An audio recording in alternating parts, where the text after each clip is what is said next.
नमस्कार दोस्तों, आज एक नए वीडियो में शानदार ज़बरदस्त में आपको स्वागत है। हमारे चैनल का नाम है एसआर पॉडकास्ट चैनल। खास बातचीत के बारे में हम लोग कर रहे हैं। एक प्राइवेट संस्था है जो कि हम सर से आज मिलाएंगे, जो बहुत दिनों से विद्यालय चला रहे हैं और सर में कुछ और क्वालिटी है। हम सर से पहले हम अपना चाहेंगे, सर अपना इंट्रोडक्शन दीजिए हमारे चैनल में। सर जी जी, बहुत बहुत धन्यवाद सर। जी धन्यवाद। जो आप हमारे विद्यालय में आए और इतना महत्वपूर्ण समय दिए। आप जो इस प्रकार का कार्य कर रहे हैं सर, ये काफ़ी सराहनीय कार्य है जी और हमारे समाज के लिए भी ये काफ़ी लाभदायक चीज़ है। ये सर, ये विद्यालय जो है मैं 2016 से स्टार्ट किया। इससे पहले मैं पटना में एज एन प्रोफेसर्स में वहाँ पे काम कर रहा था और मैं पेशे से चार्टर्ड अकाउंटेंट भी हूँ। एक बार की बात है, जब मैं एक विद्यालय में वहाँ पटना में गया छोटे बच्चे का एडमिशन कराने के लिए, जी तो वहाँ पे जब मैं घूमा तो छोटा बच्चा जो प्ले क्लास का होता है, केवल 2-3 साल का उम्र था उसका, लेकिन एडमिशन में उसको 15-20 हज़ार रुपया डोनेशन की तरफ मांग रहा था। डोनेशन क्या डोनेशन क्यों मांग रहा था सर? एडमिशन के लिए। एडमिशन के लिए और मंथली चार्जेस 2000 से कम तो कहीं नहीं था। सिर्फ monthly school fees, van charge अलग, वो अलग से। और उसमें बच्चे को केवल 2 से 3 घंटा उसको स्कूल में रहना था और फिर अब उसको ले जाइए बच्चे को। तो हम लोग लगा, जब हम लोग इतने पढ़े लिखे लोग हैं और अच्छा खासा समाज में हम लोग जो है अर्निंग मेंबर भी हैं, लेकिन हम लोग को भी सोचने पे मजबूर होना पड़ा।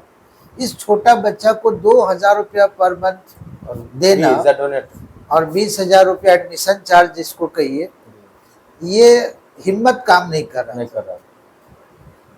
तब हमारा एक स्टूडेंट था सीमेज कॉलेज पटना का ही, और वो बोला, सर हम जिस स्कूल में पढ़े हैं वो क्रिश्चियन का स्कूल था, और वो बोले सर चलिए जरा सर मेरे स्कूल में एक बार हम बात कराते हैं, एक बार विजिट कर लीजिए। हाँ, तो जब वहाँ गए तो बूढ़ी मैडम थी, उनसे मिले तो वो बोली कि कितने साल का बच्चा है? बोले मैम अभी बच्चा बहुत छोटा है।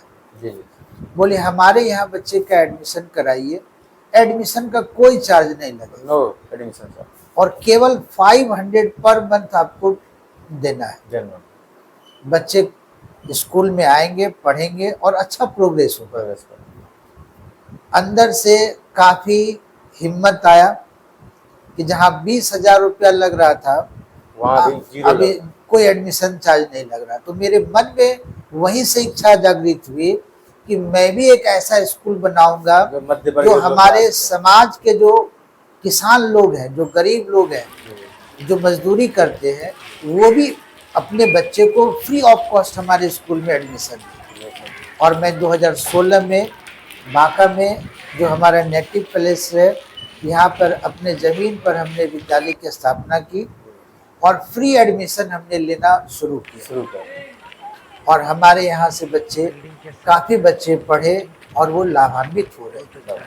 और हम लोग जो है केवल छोटे बच्चे नहीं, हमारे यहाँ प्ले क्लास से लेकर के चार्टर्ड अकाउंटेंट तक की पढ़ाई की हम लोग के यहाँ सुविधा दे रहे हैं। जी, हमारे दे रहे हैं, अभी है हमारे पास मौजूद है।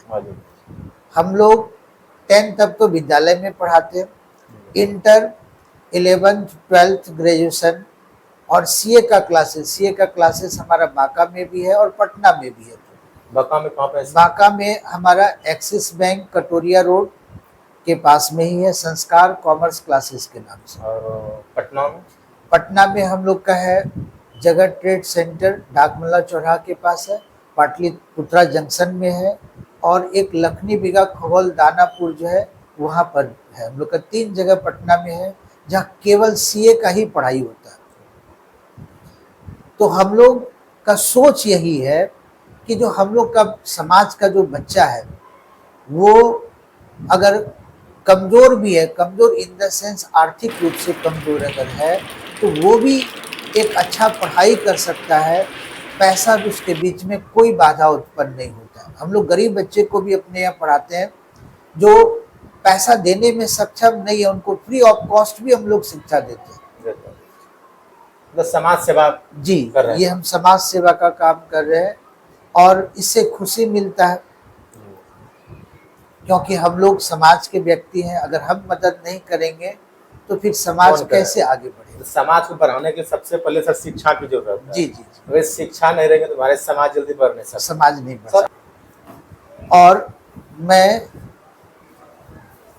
इससे पहले लगभग 10 साल तक मैं एज एन लेक्चरर पटना में, सिमेज कॉलेज पटना में मैं वहाँ कार्य किया।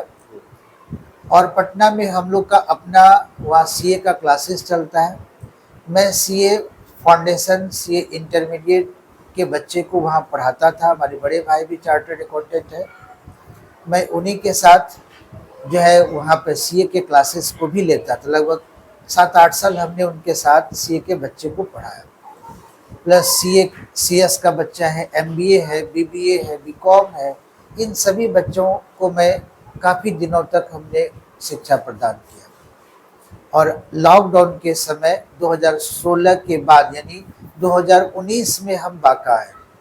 और 2000 घर आपका सर? मेरा प्रॉपर घर बांका ही यहीं पर है। जी, बांका मेहरपुर गांव पड़ता है, मेहरपुर गांव है।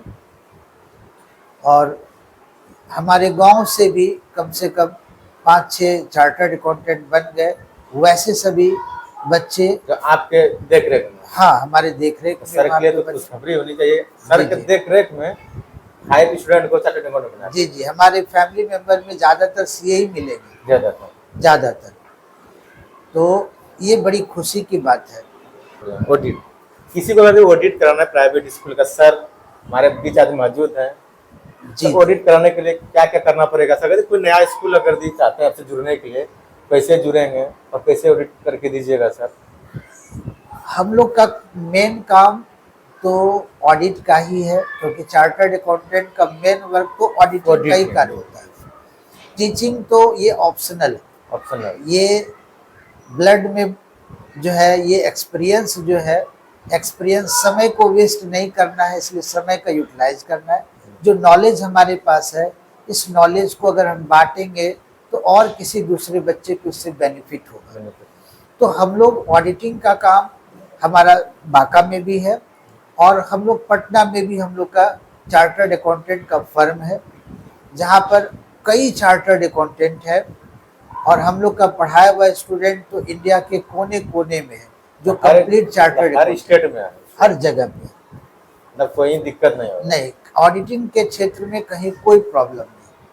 सर जब आप गुरु के क्षेत्र में आए सर, एक तो गुरु बन गए। जी जी, आप कहीं भी जाते हैं तो चार्टर्ड अकाउंटेंट मिल जाएगा तो पैर छू करके प्रणाम करते हैं, कैसा फील होता है सर इस समय? ये लगता है दुनिया में इससे अच्छा कुछ है ही कुछ वर्क नहीं है, दुनिया में इससे अच्छा कुछ नहीं है। इतना इज्जत सम्मान मिलता है, और ऐसा सम्मान शिक्षक को ही प्राप्त होता है। इसीलिए ये शिक्षा जो है, बड़ा इससे खुशी अनुभूति होती है। ये बताइए सर, हॉस्टल चला रहे हैं, सिर्फ हॉस्टल नहीं कि और बच्चा आता जाता पढ़ने के लिए? दोनों है सर, दोनों, डे स्कॉलर भी है और हॉस्टल भी है। तो हॉस्टल के लिए क्या सुविधा दी है सर, अगर कोई बच्चे एडमिशन करना चाहते हैं आपके स्कूल में? जी जी, एक्चुअली सर स्कूल जो है हमारा 2 जगह चल रहा है। 2 जगह विद्यालय है? जी, 2 जगह विद्यालय हमारा चल रहा है। एक संस्कार आवासीय विद्यालय समुखिया मोड़ में स्थित है, वो ब्रांच ऑफिस है। हेड ऑफिस हमारा जो है पीबीएस कॉलेज आश्रम नगर में, संस्कार आवासीय विद्यालय। और हॉस्टल का फैसिलिटी हम लोग यहीं पे दिए हुए हैं।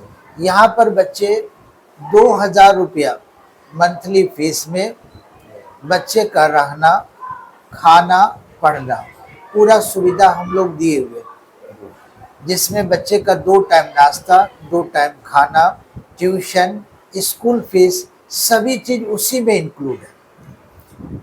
और ये जो है चार्जेस, इसमें कहीं कोई बचत नहीं है।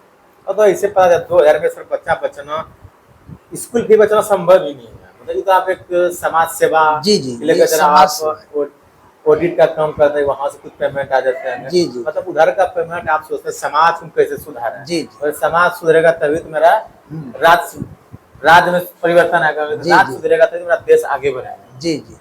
ये बताइए जैसे सर आपके स्कूल में अभी टेक्निकल का युग चल रहा है, मानते हैं ना सर, टेक्निकल हैंड होना चाहिए, क्या आपके स्कूल में सर टेक्निकल के माध्यम में क्या क्या व्यवस्था कराएं सर? एक्चुअली हम लोग 2016 में ही जब स्कूल स्टार्ट किए, उस समय तो सुविधा थोड़ा कम थी, जी लेकिन उसके बाद हमने स्मार्ट क्लासेस उसी समय बनाया, उसी 2016 2016 में। और उसी समय से जो टेक्नोलॉजी है एजुकेशन बेस्ड, उसको साथ में लेकर के बच्चे को पढ़ाई से संबंधित हम लोग सारा चीज़ प्रोवाइड करते हैं। क्वालिटी एजुकेशन मेन फोकस है, और बच्चे अगर कम पैसे में अगर शिक्षित होते हैं तो समाज में अपने आप विकास होगा। तो कम पैसे में हम लोग अच्छा शिक्षा देने का जो है हम लोग का लक्ष्य है। तो ये सर बताइए सर, एजुकेशन फील्ड में अभी तक आपने कितने बच्चों का करियर बनाया है? एजुकेशन फील्ड में 1000 से ज़्यादा बच्चा तो हमारे विद्यालय में हर साल जो है पढ़ करके निकलता है।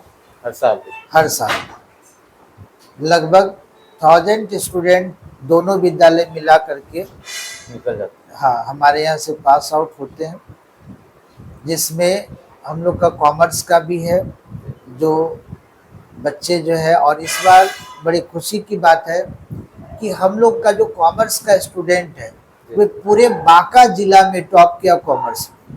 पूरे बांका जिला। वो बच्चा गरीब घर का ही था, कटोरिया का रहने वाला था, संतोष कुमार यादव, और वो माता पिता का भी नाम रोशन किया और गुरु का भी नाम रोशन किया। हम लोग का कार्य होता है बच्चे के पीछे कड़ी मेहनत करना, कैसे सक्सेस की रास्ता पहुंचा। जी जी। तो ये बताइए सर, अभी तक आपके हाथों से जो बच्चे को तैयार किया, कितने लोग सरकारी जॉब पाए हैं? एक्चुअली सर हम लोग का जो खास करके मेरा जो सोच है, मेरा नारा यही है कि जॉब नहीं करना है। आपका नारा है जॉब नहीं करना। ऐसे बच्चे क्वालिटी का बिजनेस के क्षेत्र में जी जी, क्योंकि आप ऐसा योग्य बनिए कि आप दूसरे को जॉब दें। सरकार आप नौकरी मत, नौकरी यानी नौकर शब्द से बना है नौकरी।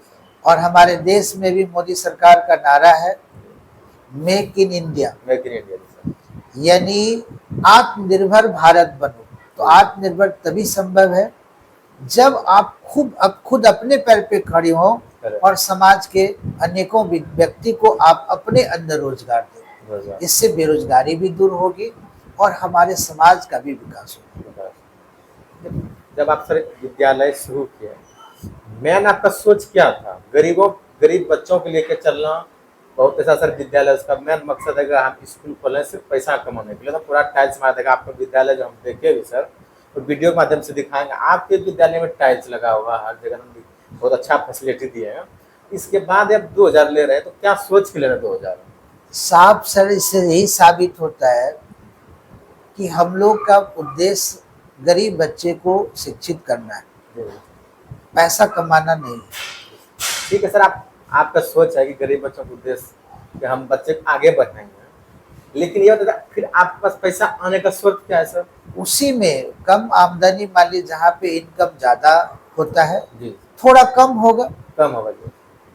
तो अगर ऐसा नहीं कि लॉस में तो चल के कोई बिजनेस करता नहीं है। जहाँ 2000 में 100 रुपया तो बच रहा है, काफी है, बस मेरे लिए काफी है। एक बच्चा 100 रुपया है तो काफी है, कम चल रहा है। तो और ये बताइए सर, कोई बच्चे अगर एडमिशन यहाँ करना चाहते हैं, उसके लिए अभी क्या आप सुविधा दे रहे हैं? वो जैसे हम लोग का सेशन स्टार्ट होता है, आप तो बोले एडमिशन चार्ज हम लेते नहीं है। जनवरी से हम लोग का एडमिशन शुरू होता है। तो जैसे ही जनवरी से एडमिशन शुरू हुआ, बच्चे का हम लोग टेस्ट सिस्टम है, पहले टेस्ट देते हैं, बच्चे का हम लोग टेस्ट लेंगे। अगर बच्चा टेस्ट में पास हो जाता है तब फिर उनका एडमिशन होगा। टेस्ट में पास होना जरूरी है। आज सर बहुत अच्छी बात बताया कि जब तक देश को आगे बढ़ाने के लिए वो शिक्षा के माध्यम से हम कुछ आगे कर सकते हैं। देश बढ़ेगा, शिक्षा मजबूत रहेगा तभी तो देश आगे बढ़ेगा। तो सर का मेन उद्देश्य था क्या, गरीब बच्चों को, जो बच्चे नहीं पढ़ा पाते पेरेंट्स, बहुत ऐसे स्कूल, बाकाम भी ऐसे स्कूल हैं कि बहुत ज़्यादा एडमिशन फी रख दिए, बच्चे को नहीं पढ़ा पाते हैं। इस सर का उद्देश्य कम कम फी लेंगे और एडमिशन चार्ज नहीं लेंगे, गरीब लोग के जो बच्चे हैं उनको एडमिशन लेकर बच्चे आगे बढ़ा रहे हैं।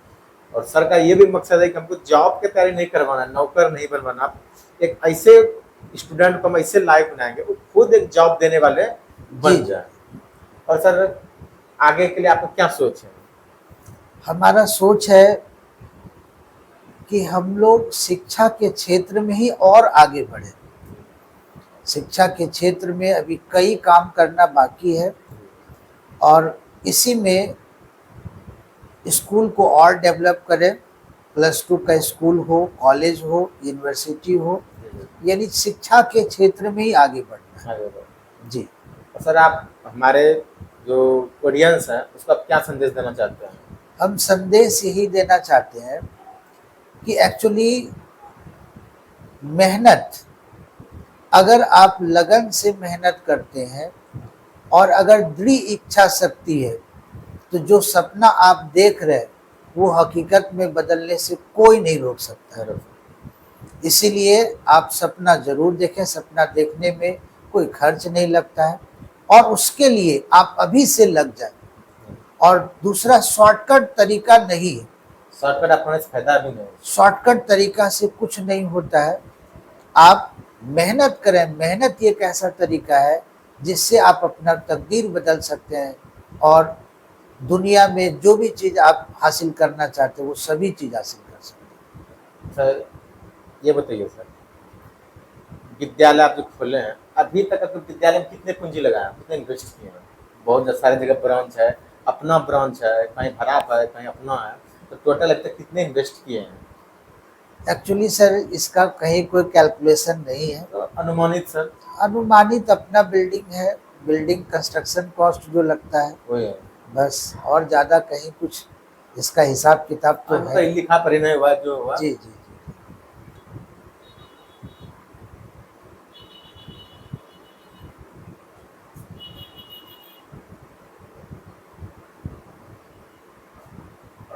मैं सभी दर्शक से ये निवेदन करना चाहता हूँ कि सर के द्वारा जो इतना अथक प्रयास किया जा रहा है, इनकी बातों को आप दूर दूर तक फैलाएं।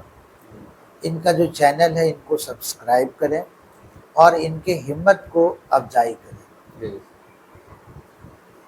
आज हमारे सर जो बहुत अच्छी अच्छी बात बताए हैं, आप लोग जरूर अमल कीजिएगा और अपने विद्यालय में भी अमल कीजिएगा। सिर्फ पैसा कमाना मकसद नहीं होना चाहिए, समाज सेवा भी होना चाहिए।